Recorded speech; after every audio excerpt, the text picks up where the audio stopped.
नमस्कार, स्वागत है आप सभी का वीके न्यूज पर। मैं हूं आपके साथ मेघना सचदेवा। पश्चिम बंगाल में चुनाव और रक्त रंजित राजनीति का पुराना ही रिश्ता है।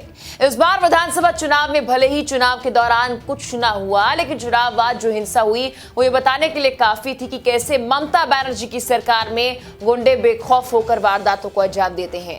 भले ही दीदी खेला ओबे का नारा लगाती हो, लेकिन पश्चिम बंगाल में गुंडागर्दी और हिंसा का ये कैसा खेला चल रहा है वो सबके सामने है। अब टीएमसी के गुंडे बंगाल हिंसा के दौरान हवस का शिकार हुई एक पीड़िता को खोज रहे हैं ताकि उसे जीने भी ना दिया जाए। ऐसा हम नहीं बल्कि खुद वो पीड़िता कहती है और मदद की गुहार भी लगा रही है। पश्चिम बंगाल चुनाव के बाद हुई हिंसा में गैंगरेप पीड़िता ने आरोप लगाया कि टीएमसी के कुछ गुंडे उसके घर के पास आए थे, उस पर हमला करने की तैयारी कर रहे थे। पीड़िता ने आरोप लगाया कि तृणमूल कांग्रेस के गुंडों का एक समूह उसके घर के बाहर आया।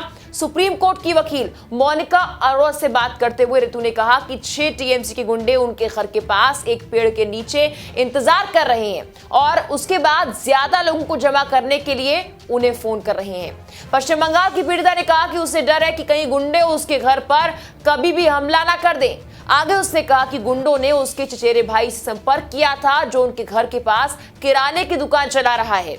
उसके भाई ने उसे फोन करके बताया कि गुंडे उससे पूछ रहे हैं। वकील मोनिका से बात करते हुए पीड़िता ने कहा कि उन्हें आखिरकार टीएमसी के गुंडों की मांगों को स्वीकार करना पड़ा जो पार्टी में शामिल होने के लिए उनका पीछा कर रहे हैं।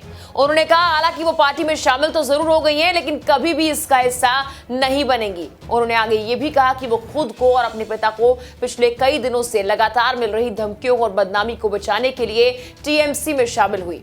सबसे बड़ी बात ये कि एनएचआरसी में शिकायत के बाद भी पीड़िता को धमकियां मिलती रही और ममता सरकार सिर्फ बैठकर तमाशा देखती रही। ये कोई पहला मौका नहीं जब किसी की इज्जत का यूं सौदा किया गया हो। गद्दी पर बैठे लोगों ने उसे अपनी ताकत के दम पर हवस का शिकार बनाया हो। सवाल ये कि आखिर हिंसा और खून की राजनीति करने वाले बंगाल में कब बदलाव आएगा और जो बदलने के दावे हर मंच पर किए गए हैं, तो आखिर दीदी के राज में कैसे गुंडे इतने फल फूल रहे हैं। इस मामले को लेकर आपकी राय क्या है, कमेंट कर हमें जरूर बताएं। फिलहाल के लिए इस वीडियो में इतना ही। तमाम खबरों के लिए आप देखते रहिए वीके न्यूज। नमस्कार।